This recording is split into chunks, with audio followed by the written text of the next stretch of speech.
Vamos aqui para mais um vídeo do Oscar e dessa vez explicando as categorias. Você aí que tá fazendo os bolões, você que tá na noite da premiação e as pessoas perguntam: Eu sei nem o que acha essa edição de som aqui, gente. rapaz, roteiro adaptado e original? Por que roteiros aqui? As pessoas não entendem nada.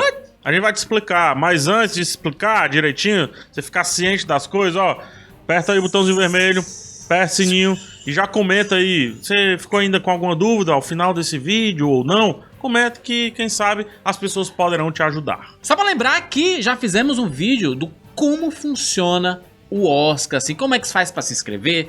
Todo mundo pode se inscrever? Todo filme pode participar? Como é que acontece a seleção? Como é que são escolhidos os indicados? A gente já fez o vídeo explicando tudo.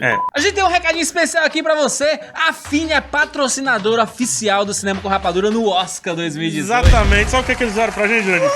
Sabe o que eles fizeram? Olha o tanto de Fini aqui, Jurandir. Cuida, menina, é Fini. Tá chovendo Fini. Pega, a gente encontra Fini em todos os cinemas do Brasil. E no meu coração. Ai, que delícia. Você só encontra esse nos cinemas, PH. É por isso que tem escrito Cine aqui em cima. Exatamente. Né? Tá escrito Cine, mas eu sempre vou pro cinema, obviamente, você sabe.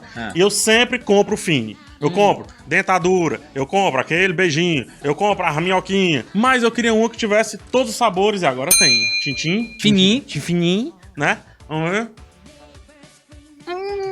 Aquela travadinha. Que delícia, melhor combinação. Demais. Prova morango. Prova morango.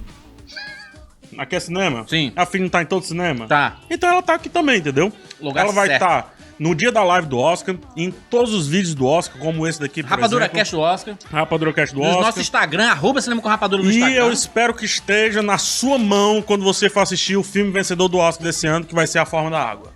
Fini Cinema com Rapadura. Abriu, sorriu. Vamos para aquelas categorias mais complicadas, o pessoal sempre pergunta. Qual é a diferença disso pra isso, disso pra isso. Depois a gente vai melhor filme, diretor, porque é até um pouquinho mais óbvio. Mas vamos fazer um quadro só para som. Existem 3 categorias focadas em som. Trilha sonora. Na verdade, são 4 categorias. São 4 categorias. Que é canção original, Canção original, trilha sonora, edição de som, e mixagem de som. Vamos fazer primeiro mixagem de som e a edição de som. Elas andam muito juntinhas e praticamente quem ganha um ganha outro, quem ganha outro ganha um, mas não necessariamente. Edição é criação. Criação, exatamente. Ou seja, eu editei, eu fiz PH aqui... está andando a cavalo. E aí tá no meio do deserto, não tem como fazer barulho. Aí eu tô lá em casa, no meu microfone, ó. Exatamente. Então Isso é você criação e captação. criou o som. E aí você precisa pegar esse som e colar no filme. Ou seja, você está mixando, você está entrelaçando, você está transformando o som e filme em uma coisa só. Isso é mixagem de som. Lembrando, mixagem de som boa é aquela mixagem de som onde você consegue organizar todos os elementos sonoros dentro do filme, inclusive a localização dele. Se existe um tiro da esquerda para a direita, você tem que ouvir o som no seu ouvido esquerdo. Do contrário, no ouvido direito. Por isso que normalmente filmes de guerra saem na frente, porque quando é bem mixado, aliás, quando a criação dos sons, porque tem muitos sons que já foram criados, mas tem alguns que são específicos para os filmes. Isso. Por causa da posição e como esses tiros acontecem. Tipo, se você acontece um tiro e tem uma barreira muito próxima, então um som próprio, você tem que criar esse som próprio. E você... Se for ao céu aberto, pode ter até um som já muito usado no cinema. Mas se você tem que criar e você, quando você pega esse som e mescla com o filme e coloca a trilha sonora junto e você faz toda essa mixagem, é que você consegue reconhecer a qualidade. Filme de guerra normalmente é esse acerto, porque tem muita coisa acontecendo ao redor. Inclusive voz. Sim. Né? Inclusive voz também. Na edição de som também tem outra particularidade, que é o tratamento da voz, da captação direta. Chama-se som direto. O som que é captado dentro do set.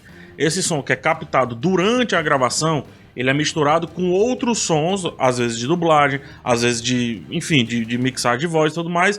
E daí esse som que também é anexado tem um tratamento de edição e depois de mixagem, que por isso, mix de som. As pessoas estão assistindo na TV, então eu estou à esquerda das pessoas, né?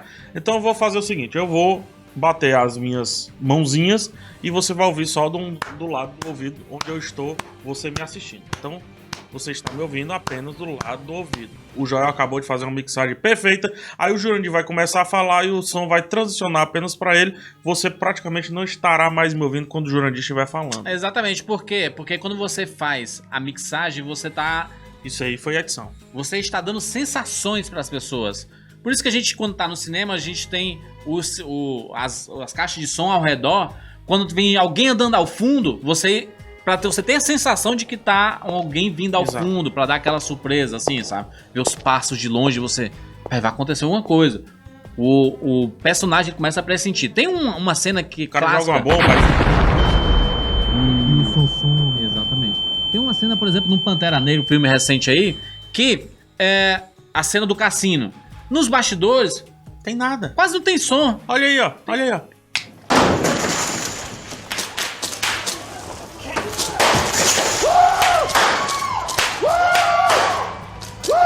Pronto. Esse daí é o som direto. Agora olha a cena no filme em si.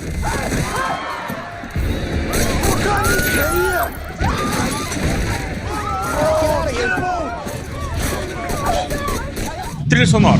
Trilha sonora é muito mais fácil de explicar. Tá tranquilo. Porque você vê um filme do Quentin Tarantino e fala assim... Porra, tocou Jack Brown. Sensacional essa trilha sonora. Que trilha sonora fantástica. Não, Porra, isso não é trilha sonora. Não é trilha sonora. Ele fez um... Ele pegou músicas já conhecidas e colocou músicas, né? Muita gente coloca isso como videoclipagem. Não necessariamente é, porque é até um pouco jocoso. Na verdade, a trilha sonora é toda a trilha incidental, a trilha que é criada para o filme. Né? Você tem que ter pelo menos 60% da trilha criada no filme. Porque senão você vai dizer assim, ué, mas só que esse filme aqui tem música de gente cantando e foi indicado. Tá, calma, a música não foi criada, é uma música do Queen, beleza, pode estar lá. Mas 80, 60, 70% da trilha incidental criada para o filme foi de fato criada para o filme e não colada no filme, então pode ser indicado. Incidental é a música sem voz. Ou pode ter até algumas Pode ter um coral, pode ter alguma coisa assim. Exato, mas normalmente são músicas que complementam o que está acontecendo no filme. Normalmente é um tema do filme. Por isso que John Williams já ganhou muitos Oscars. Por isso que Hans Zimmer já ganhou seu Oscar lá por Rei Leão e por vários outros filmes. O Rei Leão é um grande exemplo. Por quê? Porque ele tem muitas músicas cantadas, mas ainda assim existem as músicas incidentais ali. Falando em música cantada, temos a categoria de canção original. Canção original é o seguinte: a música foi feita para o filme. Ou seja, Bohemian Rhapsody vai ser um dia indicada a um Oscar de algum filme, Esquadrão Suicida? Não. Por que, Jurandir Filho? Porque ela não foi feita para o filme. Exatamente. Ela já existia anteriormente, né? Exatamente. Por isso que quando a gente vê os filmes, quando tem as indicações, tem muita música que nem toca no filme, toca na cena, nos créditos. Se ela tocar nos créditos, ela pode ser indicada, tá? A música Lose Yourself do Eminem, do 8 Mile, só toca nos créditos do filme. E levou o Oscar, exatamente. Entendeu? Separando, pra ficar claro, edição, criou, mixagem, juntou, trilha sonora, fez as musiquinhas, blém, blém, blém, blém, blém, blém, e canção original, alguém está criando uma música especialmente para o filme. Vou dar uma dica, quem é que normalmente ganha essa categoria de mixagem? Quando você consegue mixar bem. A gente tem um filme aí, desse Oscar desse ano, chamado Baby Driver. Que os sons foram criados e olha a mixagem do momento que acontece tudo. Jurandir, qual a diferença de edição e montagem? Isso é uma excelente pergunta. Inclusive, o nome da categoria, no Brasil, por muito tempo, as pessoas chamavam de edição. De edição. Estão premiando os editores, né? Do filme, né? Do filme. Mas não necessariamente, tá? No Frigi, alguns puristas vão dizer que é diferente. De fato, é diferente. Mas hoje, edição e montagem, editor e montador é a mesma coisa. Então, a categoria de melhor montagem ou melhor edição é porque aqui no Brasil a gente herda do cinema francês. E o cinema francês vem o termo montagem. Por isso que a gente chama de montagem na maioria dos casos. Isso. Mas no Frigi é a mesma coisa.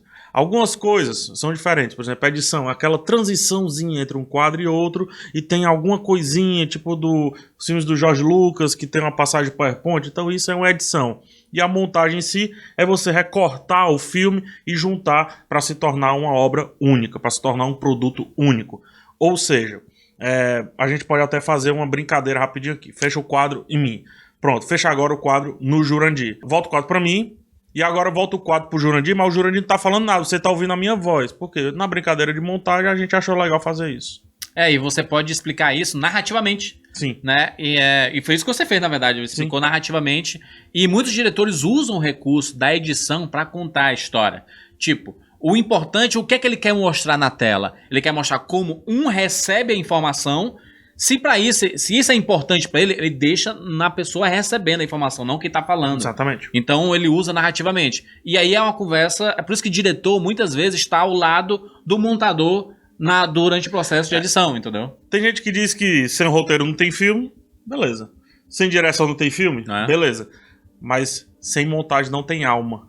Sem montagem é muito difícil você ter história. Porque o roteiro pode estar uma peça maravilhosa. Sim. Mas se estiver mal montado, se estiver mal editado, você não vai entender nada. Ainda mais diretores, por exemplo, como o Quentin Tarantino, que filma muito. Filma muito. Sabe? E hoje, montagem está cada vez mais importante. Porque como as pessoas estão filmando digital, eles podem filmar à torta e à direita. Antes existia a limitação dos filmes, né? Você filmava e tinha um limite de tempo, tinha que trocar, e é muito caro isso, né? Hoje existe um assistente de edição que já começa lá no set a arquivar e catalogar os HDs, né? As peças que estão guardando as filmagens, o som e tudo mais. Sim. Então, montador, editor, como você queira chamar, estão muito junto ali da direção, principalmente da história. E outra, não confundir a edição com um filme que tem muito corte, porque as pessoas acham assim, pô, teve muito corte, não é bem editado, né? Muito pelo contrário. Tem nada a ver. A edição, ela tá totalmente casada com o roteiro, com o que o roteiro quer contar. Então, quando você vê algum filme mostrando algo e depois ele muda o plano para mostrar outra coisa, isso tem que fazer sentido com a narrativa. Se for corte por corte, sabe? Fade out sem sentido, você encerra lá e vai para uma outra coisa para mostrar a passagem de tempo. Tá faltando cena, e aí ou o montador não colocou a cena necessária, que são as cenas de transição, ou o diretor não captou direito essa cena. Esse ano nós temos dois concorrentes muito fortes, que é a Eutônia e o próprio Baby Driver. Sabe? O Eutônia, o Baby Driver e o Dunkirk também, porque o Dunkirk tem linhas temporais, e aí a montagem embaralha essas linhas temporais para deixar a gente zureta. Ele grava numa ordem não cronológica, e aí quando ele vai montar, o montador ele consegue transformar um filme de uma forma que ele foi pensado, e na ilha de edição ele pode transformar em outra coisa. Exatamente. Sabe quando falam assim, tem refilmagens? É porque na ilha de edição, ou ali na montagem, ele tá dizendo, cara, faltou. Preciso de uma cena para fazer isso aqui, ó. Só isso aqui. E aí, às vezes pode ser uma cena só do herói olhando fazendo assim, ó. Porque tem um negócio chamado plano Kuleshov, que é muito bonito. E posso ir bem rapidinho, porque pra mim isso é a essência da montagem. Rapidinho. Existe um sujeito, certo? Existe a cena de um sujeito. Tá aqui, eu sou o sujeito. E aí eu tô olhando pra lá e você tá só olhando pra mim. Eu tô olhando pra lá assim, ó. Que carinha é essa? O que é que eu tô pensando? Você não sabe. Quando cortar e mostrar uma maçã e depois voltar pra mim, você vai dizer o quê? Ele tá com fome. Ele tá querendo comer a maçã. Ele tá querendo comer a maçã. Imagine então que não tem a cena da maçã. Tem uma menina de biquíni, uma mulher de biquíni. Então você vai olhar o quê? E vai dizer pra mim, pervertido. Olha o que é que ele tá pensando aí. Estarado desse. Esse é o poder da montagem. Tem 4 categorias técnicas aqui que são extremamente importantes e bom pra diferenciar, né? Antigamente a gente cabelo tá bom? Meu cabelo? Tá muito bom, seu cabelo. Muito obrigado. Antigamente existia a categoria direção de arte. Direção de arte. Né? E aí essa categoria foi design e produção. Virou uma outra coisa. Direção de arte... Eu não consigo parar de chamar de direção de arte. A gente acaba sendo chamado. Eu não consigo parar de chamar. Mas por quê? Porque tem alguns diretores que são especialistas em direção de arte. Por exemplo, Guilherme Del Toro. Porque a direção de arte ele vai muito além, né? Ele vai não só... Ele mescla com outras categorias que a gente vai comentar aqui, exatamente, né? Até fotografia principalmente, né? Exatamente. A direção de arte é basicamente a composição de cena, a composição de tudo que tá numa cena, ou a composição... Como tu falou. Exatamente. Ou a composição, porque se confunde um pouco com maquiagem e penteado, mas não necessariamente ou a composição do que as pessoas estão vestindo, né? A gente pega, por exemplo, a categoria de figurino. A pessoa tá literalmente casada com a direção de arte. Isso. Então o figurino é como se tivesse aqui um fantasminha do lado da direção de arte. Tudo que tá no set, exatamente como tudo está organizado, é direção de arte. Então, isso aqui que a gente tem atrás foi um diretor de arte que fez, assim como a escolha da composição de cores aqui do cenário, junto com o figurino do Jurandir, foi também, teoricamente, um diretor de arte. É muito harmonioso, porque a gente tem mistura de cores aqui. É harmonioso sim, porque você está utilizando uma cor escura na frente de um cenário branco. Não falo da minha direção de arte, não. E aí nós temos 2 categorias, figurino o visual desses personagens. Isso. E não é só visual de graça. Ele tem que combinar com o que está sendo mostrado na tela. Exato. Não pode ser, vamos vestir esse povo com uma roupa bonita aí. Olha, pronto, tudo certo. Não. Sabe um exemplo? Dunkirk, mais uma vez, né? Dunkirk tem o soldado canadense, tem o soldado inglês e tem o soldado francês. Eu conheço os uniformes. Eu já estive lá nos museus e tudo mais. Eu tenho que identificar de longe quem é quem. Tanto que assim que aparece o soldado canadense, eu bato no ombro do Gil e diz canadense. Por quê? Por causa da roupa, por causa da farda. Então isso é figurino. E aí tem a categoria maquiagem e penteado, que é uma categoria única, né? E ela, na verdade, ela tem como objetivo premiar os responsáveis pelas maquiagens, pela criação de faces. Del Toro mais uma vez aí. Del Toro é um show. Del Toro nisso, mais uma vez. Lembra-se que Esquadrão Suicida ganhou porque realmente tinha uma maquiagem muito grande. Imagina aquele cara que tá 6, 7 horas se maquiando pra ir pro set. Recentemente aí na Netflix a gente tem um filme que eu acho que se tivesse ido pro cinema poderia ter sido indicado, que é o Bright. Sim. Tem um trabalho de maquiagem muito bom. Mas maquiagem não é só máscara, sabe? Não é só coisa espalhafatosa. Nada disso. Absolutamente Furiosa no Mad Max, sem o braço, isso é maquiagem, né? Junto com o CGI. Mas maquiagem é sempre colocar pó, essas coisas. É isso que eu vejo aí nos vlogs do Boca Rosa, não sei o quê. Não, cara. Se você tem... Vamos lá, você tá no deserto e as pessoas estão com a cara opaca, tá errado. Eles têm que estar suados se eles estão diante do sol. Até bronzeado, tá? Vocês estão no frio, como por exemplo no filme Regresso. Então sempre que na barba tem um pedacinho de neve, tem alguma coisinha de neve. Maquiagem. Então, maquiagem é muito além do que só sair cara pintada e um monte de coisa. Não, e aí a gente tem as transformações, né? São os atores que passam por... Atores e atrizes que passam por transformações. Por exemplo, o Gary Oldman, que é de um jeito, e no filme Churchill ele tá de outra forma completamente diferente. A barriguinha dele é maquiagem, tá? O próprio Jacob Tremblay, no Extraordinário, né? O meninozinho, ele passa horas colocando os implantes...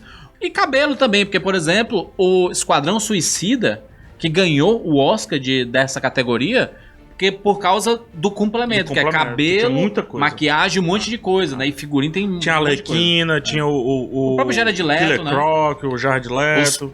As coisas penduradas na boca. Mas o filme não é bom e ganhou maquiagem e tudo mais. Não importa, ele tá julgando um aspecto. Aquele conceito. Não é a qualidade do filme em si, é a qualidade de uma área específica, né? Exatamente. Por isso que tem muito filme que ganha figurino. Não é um bom filme, é um filme lentão, diferentão e tal. Mas tem alguns filmes que são pensados pra ganhar melhor figurino. Não, Sofia Coppola. Uma categoria simples, mas que muita gente se confunde. Sim. Fotografia. Quando a gente fala, pra quem não conhece tanto de cinema, eu falo fotografia, a pessoa pensa em foto. É a foto. Que foto boa, né? Fotografia é muito complexo. Sim. É muito grande, mas basicamente tudo que você tá vendo, você tá conseguindo entender? Sim.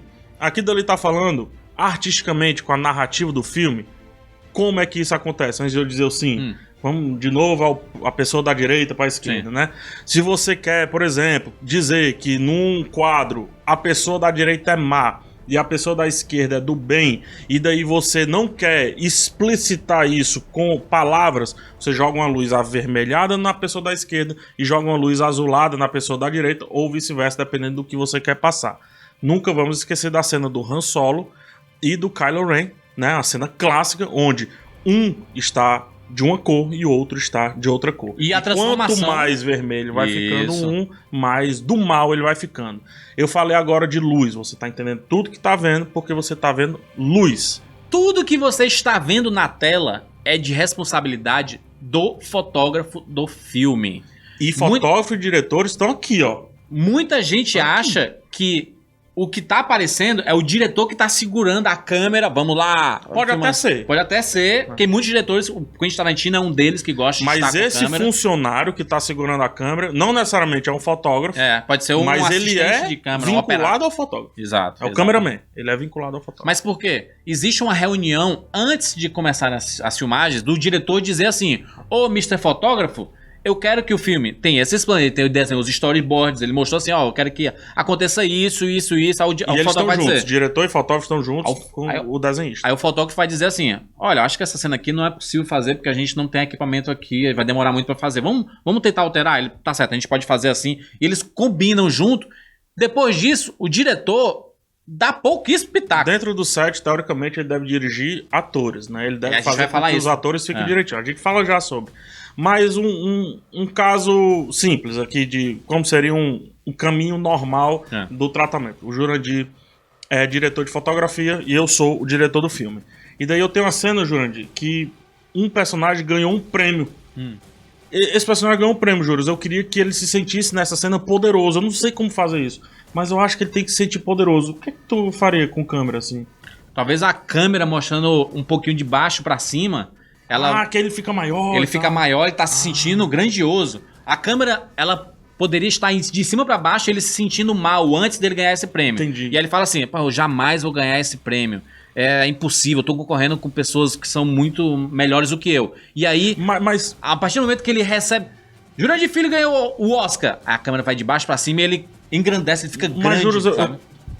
eu queria pegar o olho dele, porque eu acho que nessa cena ele vai chorar. Aí a gente faz o quê? A gente faz um close-up de baixo pra cima. Sim. Então isso é o trabalho de diretor e fotógrafo, teoricamente, dentro de um set. Então uma cena clássica disso, que é uma cena sem corte e tal, que é do antes do pôr do sol. Sim. Não, antes do amanhecer. Antes do amanhecer. Que eles estão numa loja de disco. O fotógrafo resolveu ficar com a câmera na mão. Por que resolveu ficar com a câmera na mão? Para dar naturalidade, como se nós estivéssemos naquela cena. Não houveram cortes, não houveram palavras algumas, só trilha sonora Kate e Bloom fotografia. tocando ao fundo. E os dois aqui se entreolhando. O disco tocando. Na verdade, ele olha pra ela e ela vira. E depois ele vai assim. A cena é maravilhosa. Se isso tá no tripé, você não ia sentir a mesma naturalidade que você sente quando isso tá um pouquinho navegando assim. Normalmente quem faz cenas, planos sequências, são fotógrafos maravilhosos. O Lubeski, por exemplo, no recente O Regresso... Eu acho que chama mais atenção do que o filme, mas beleza. Porque ele é um fotógrafo estrela, né? Porque ele fez no Birdman aquela cena lá em Nova York, o do Michael Keaton andando... No Regresso, sabe? a cena do Leonardo DiCaprio, ele mesmo segurando a câmera e andando, e aquele efeito de amassar as bordas aqui e tal. Então tem fotógrafos que são tão estrelas quanto diretores e quanto atores, sabe? É isso mesmo. Nós temos duas categorias de roteiro. Roteiro original e roteiro adaptado. Aulinha de português. Roteiro original é um roteiro que não existia antes e foi feito para o filme. Exatamente. Roteiro adaptado é que pelo menos um dos personagens já existia, sabe? Um personagem fulano de tal escreveu para um filme. Aí, mas beleza, eu fiz todo um roteiro em cima dele, mas como esse personagemzinho já existia, então é um roteiro adaptado. Ou ele vem de um conto, ou ele vem de um livro, ou ele vem de um quadrinho. Qualquer quadrinho tem que vir de um roteiro adaptado, por exemplo. Exatamente. Então Qualquer filme de quadrinho. É muito simples. O roteiro adaptado é isso. É baseado em alguma coisa. Simples. Existem algumas polêmicas com relação a isso. Às vezes o filme é creditado lá como roteiro original. Sim. É indicado, inclusive. E aí um cara lá das Cochichinas diz, ei... É baseado na minha história. Aqui, é baseado na minha história. E aí entra todo um processo, fica complicado. Às vezes até uma matéria de jornal, uma notinha de jornal serve como base para um filme. Então, e aí ele vira roteiro adaptado. Inclusive, a categoria de roteiro adaptado tá muito mais disputada do que roteiro original. Sim. Então tem alguns que preferem originalizar os seus roteiros para concorrer numa categoria um pouco mais tranquila de ganhar. Ator e atriz principais e coadjuvantes. Pronto. São 4 categorias. Essa categoria é extremamente simples. Melhor ator é o que fez a melhor atuação, que o editor conseguiu tirar a melhor atuação dela ali. A categoria... O diretor. É que eu tô muito no editor. O editor é muito importante. Se você é protagonista de um filme e você acha que vai ser indicado apenas na categoria de melhor ator ou melhor atriz, tá enganado. O diretor quem indica, ou melhor, o dono do filme, o produtor quem indica qual categoria quer colocar os seus atores. Ele preenche lá no formulário e ele acha o seguinte: olha, eu acho que a Frances McDormand, ela é a protagonista do 3 Anúncios para o Crime e ela deve estar disputando na categoria a atriz principal. Eu acho que o Sam Rockwell, que aparece tanto, às vezes aparece tanto quanto a Frances, ele poderia disputar no melhor ator, mas eu acho que ele tem mais chance no ator coadjuvante. Então é só uma brincadeirinha e o cara que escolhe. E se a pessoa for dublada mais de 50% no filme por outro ator que não seja você mesmo, não pode ser indicado. E é lamentável. A não ser em musicais. E é lamentável, e a gente pode estar vendo muito em breve, sei lá, surgindo a 25ª categoria e mais uma para atuação, que é de captura de movimentos, né? com o Andy Serkis aí liderando tudo, né? E a gente tem Ou muitos então trabalhos, né? dublê de corpo, alguma coisa Voice, parecida. né, também. Voice and acting, alguma coisa assim. Acho que essa categoria tem que aparecer porque, cara, eles não valorizam, não estão valorizando os dubladores. Então, sabe? se você viu o filme, fulano de tal é protagonista, juras. Então ela tem que ser indicada melhor atriz. Quem escolheu foi o produtor, colocar ela como coadjuvante. E a chance de ganhar em melhor atriz, normalmente, são os personagens principais, né? Eu chamo melhor atriz de melhor Meryl Streep do ano, né? Melhor Meryl Streep. Melhor Meryl Streep do ano. Excelente. Rapidinho a categoria de efeitos visuais. O que tá lá dentro do filme, foi criado ou foi captado? Foi captado? Então é filme normal. Foi criado? CGI. CGI. Ah, mas aquelas navezinhas e tal, não sei o quê. CGI hoje. Tudo CGI. Inclusive, efeitos práticos também são efeitos visuais. Exatamente. Sabe? Então, se você vê o Tom Cruise pulando de prédio e tudo mais, aquilo ali é efeito visual. Então acaba entrando na categoria de efeitos visuais. É visual effects, não é efeitos especiais. É o efeito que chega nos seus olhos de um jeito. Por exemplo, vamos mostrar uma cena? Por favor. Vamos lá. Mostra a cena do set de filmagem desse caminhão emborcando lá no The Dark Knight.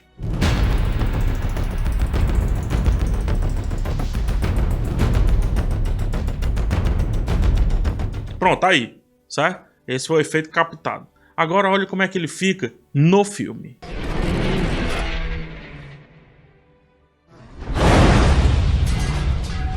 Entendeu? Aí, Sim. tá claro. Direção, PH. Tudo isso tá funcionando? A atuação tá funcionando? A fotografia tá coesa? O roteiro você conseguiu entender tudo que aconteceu direitinho? A montagem te levou pros cantos corretos? Você tá escutando direito? Tá tudo bacana? É o melhor filme? Não necessariamente. Não é. Porque existe um nome que fez tudo isso funcionar. O nome dele é diretor. Que no set de filmagem, a única preocupação que ele tem que ter é com os atores. Com o elenco em si. Sim. E quando fala elenco, inclusive aquela galera que você não tá vendo, tá? Aquela galera lá atrás que tá fazendo vozerio, que tá passando. Isso. Ele, junto com o Contra-Regra, eles estão fazendo um trabalho muito grande com esse pessoal pra deixar a cena harmônica. Em filmes grandes, com grandes orçamentos, o diretor ele tem que sentar na cadeirinha e se preocupar apenas com os atores que estão aparecendo na tela. Porque já tem um fotógrafo para cuidar aqui da parte de iluminação, do que tá aparecendo, das câmeras e tudo mais, tem a turma da fotografia. Tem o pessoal de direção de arte que já cuida dos cenários, tudo isso aqui. Tem toda já, tá todo mundo já preocupado com um monte de coisa. O diretor ele tem que focar nos atores, então ele tem que extrair. Se um ator não conseguir entregar algo bom, a culpa normalmente é do diretor. Normalmente é do diretor, porque foi ele que pediu um plano que levasse aquilo dali do ator e foi ele quem fez o ator chegar àquele extremo. Eu vou citar como exemplo o Corra, né, o Get Out. Então, Get Out a gente vê um trabalho de direção 100%, porque tem muita coisa acontecendo no fundo, tá tudo harmônico direitinho e a gente tem o Daniel Kaluuya levado 100% ao extremo. Na cena, por exemplo, de hipnose, ele tá sentado na cadeira, a câmera vai dando aquele zoom, aquele scratch, aquele zoom chicote que chama, e o ator vai chorando e todas as lágrimas aparecem, você sente a tensão desde a garganta do ator. Foi um diretor que extraiu isso dele. Pode prestar atenção. Quando um ator ou uma atriz ganham um prêmio, ganham um Oscar desse da vida, ele agradece. Um dos primeiros nomes que ele agradece são os diretores ou as diretoras, né? Jurandir Filho, eu não sou um diretor bom de ator, porque eu não atuei e tudo mais. Sim. Eu não sou um diretor bom de ator. O que é que eu posso fazer? Você tem que proporcionar um ambiente perfeito. Então você contrata um diretor de elenco. Exatamente. E aí ele trabalha ao seu lado e ele vai cuidando disso, exatamente, né? Ou então você contrata um coreógrafo específico, já que você não entende de artes marciais, você coloca o coreógrafo do seu lado e diz o que você quer. E é por isso que você entende porque é que grandes diretores trabalham normalmente com os mesmos atores. Porque ele já consegue extrair. Por isso que o Scorsese trabalha tanto com o DiCaprio. É mais recente. Vamos pegar o Ryan Coogler e Michael B. Jordan. Cara, olha o Pantera Negra. Olha a diferença do que é o Michael B. Jordan e olha a diferença do que é o Chadwick Boseman. É ruim? Não. Mas quem é que tá mais perto do extremo? É o Michael B. Jordan. Ryan Coogler trabalhou com ele tanto no Pantera, quanto no Creed, quanto no Fruitvale Station. Exatamente. E são interpretações completamente diferentes do mesmo ator. E com o mesmo diretor. Tom Hanks e Spielberg. Cillian Murphy e o Christopher Nolan. O próprio Tom Hardy e o Christopher Nolan, né? Tom Hardy e o Christopher Nolan também. Eles são entregas diferentes. E aí quando o diretor gosta de trabalhar com um elenco, ele consegue fazer vários filmes com o mesmo elenco, né? Ali, então essa parceria é muito de... É que é muito difícil você trabalhar um diretor com um ator, uma atriz que você não tem tanta relação, sabe? Por isso que alguns filmes acabam não funcionando, né? Então, resumindo, diretor, o pessoal fica na dúvida assim, tá tudo funcionando? Tá. E ainda temos atuações extremas, melhor direção. Olha o trabalho da Sally Hawkins. Numa Forma da Água. Numa Forma da Água. Tu imagina o Guilherme Del Toro dizendo o que ela tinha que dizer sem dizer. Tem alguém merecendo melhor diretor, hein? E aí as categorias áureas, né?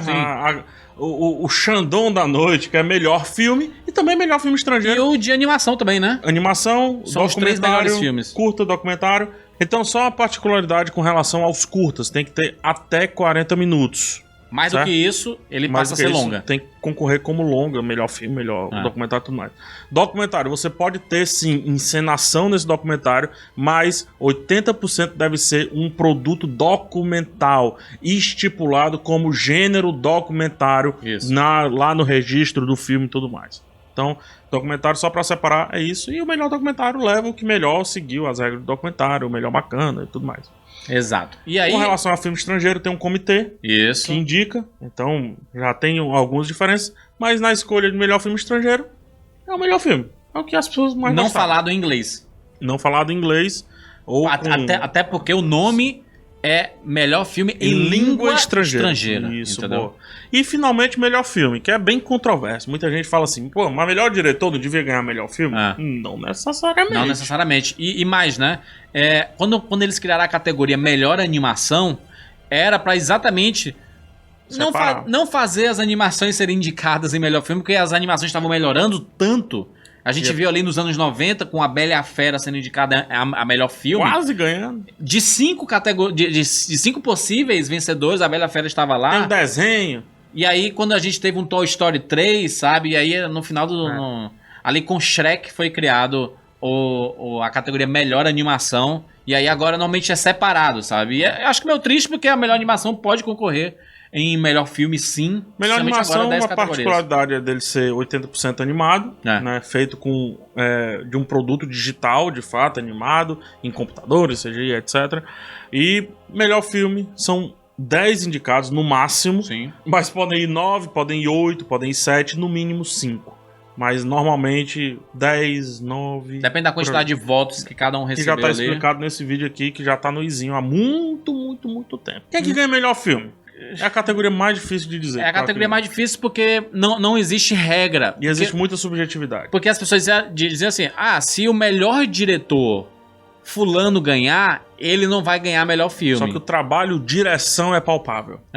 Entendeu? Então, os diretores que foram indicados ali já foram indicados pelo sindicato em si. Sim. Então, o trabalho de direção é palpável. O trabalho fotografia é palpável. Edição, mixagem, tudo é muito... E tem um erro. E funcionou. E não funcionou. E melhor filme. Não subjetivo. Porque existe um lobby. Existe um lobby, principalmente na categoria de melhor filme. Que é tanto que quem sobe ao palco não é o diretor do filme, nem a atriz do filme. É o produtor do filme. Responsável por aquele produto. Então, se a gente vê, sei lá, um Guilherme Del Toro subindo ao palco porque a Forma da Água ganhou, é porque ele também produziu a Forma da Água. E às vezes, normalmente, sobe todo mundo porque é a festa de... Mas só pode falar, teoricamente, o produtor. Só quem recebe a estatueta são os produtores do filme. Exatamente. Né? E aí vai pro estúdio. A estatueta antigamente ia pro estúdio. Não ia pra casa de ninguém. Vai lá pro estúdio. Você fizer os tours no estúdio lá de Los Angeles, você vai ver as estatuetas de vários filmes. Mas melhor filme, geralmente, é pra arte falar mais alto. Inclusive filmes que têm atuações ruins ou uma fotografia um pouquinho estranha, pode ganhar melhor filme, porque, apesar dos problemas, a arte falou comoveu mais alto. As pessoas mais. Exatamente. Sabe? Cansei. Fechamos. Cansei. Joga aí o efeito visual aqui. O nosso like. Joga o like do efeito visual. Joga o joinha na tela. Gostou do vídeo? Dá o like aí, que você ajuda o nosso canal a crescer aí. E você não tem mais dúvida. Inclusive para os amigas aí que tem dúvida nos bolões, pré-Oscar. Antes de começar o Oscar. Tá perto aí, é o dia do Oscar, você vai reunir todo mundo, coloca esse vídeo aí pra turma assistir e ficar ligado, rapaz. Vai subir outro efeito visual aqui pra você se inscrever no canal, apertar o sininho para receber as notificações. E aí comenta aqui embaixo. Ficou aí alguma dúvida, alguma questão? Comenta, alguém pode responder ou quem sabe até a gente, né? Exatamente. É isso aí. Qual a categoria que tu mais gosta, Jonas? categoria que eu mais gosto... Eu gosto de fotografia. Fotografia é uma categoria excelente. Quando eu acerto, aí eu fico me achando. Né? Eu fico me achando. Pra quem edita podcast, mixagem, ó,